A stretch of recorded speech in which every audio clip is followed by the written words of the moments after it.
Poppin', folks. How you guys doing today? I'm doing alright myself. Why am I talking like this? I don't fucking know. I really should stop because it's not cool.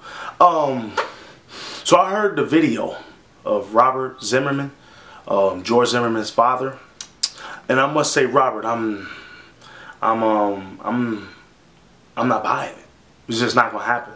You know what? It took you a month and a few days to come up with that. You know, come on, man. You're a fucking judge. You know that you gotta watch what you say and how you say it. You know what I'm saying? You couldn't come out the next day like the average person like me, like, oh, this is what happened, yada yada yada. You sat there, held your peace, and now you're trying to say they're painting this bad image about your fucking son when facts state that he's had a lot of run-ins with the police and it sounds like he's an aggressive person. So you telling me somebody who fucking is an aggressive person was the victim in this situation? Not to say people cannot be victims, but it sounds like this dude was the aggressor in this case. You say he's going to the store with a loaded fucking gun on him. What is he going to the store with a loaded gun for, huh? You gonna shoot the motherfucker up or you gonna buy some chips? I mean, like, seriously, let me know what's on your mind.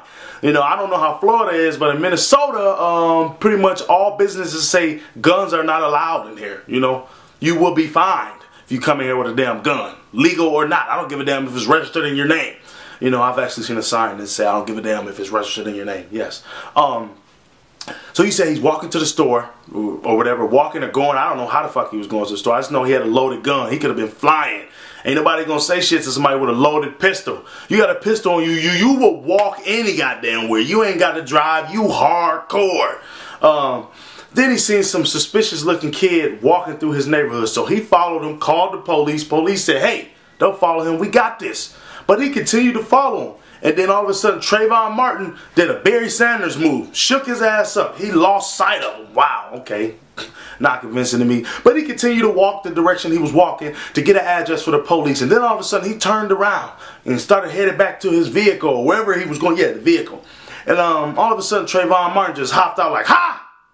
Like he was some fucking mutant or something. He disappeared and he just came back like, I'm here. Fuck is your problem? And all of a sudden start beating the shit out of George Zimmerman. That don't sound right to me, man.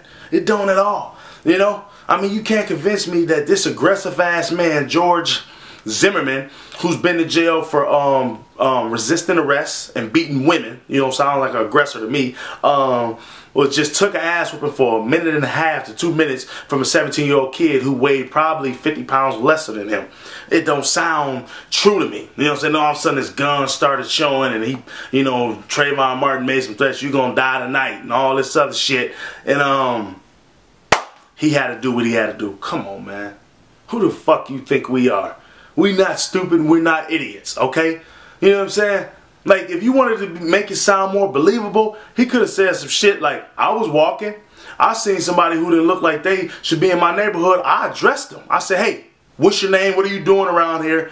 Dude said some shit like, don't worry about it. Words was exchanged. Dude punched me and he was beating me up and I shot him. But this little fake ass story that you just made up, Mr. Robert Zimmerman, that shit don't sound too convincing to somebody like me, man. Like, for real. George, for him to get his ass beat for a minute and a half to 2 minutes, he didn't have not a scratch on his face, and you said concrete. You ain't even got to fall that hard. I fell off plenty of bikes. Matter of fact, where's that scab? You see this scab? You guys see that? Bam! Bike scab right there. And this shit happened when I was like 13. That was hardcore concrete. You know? George looked it perfectly fine to me.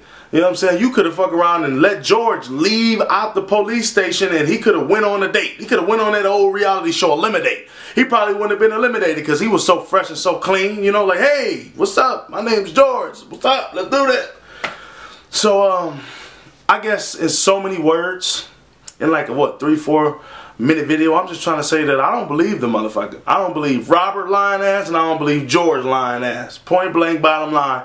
Come up with a better story, okay? I'm getting the hell out of here. Enjoy the rest of you guys' day. Deuces.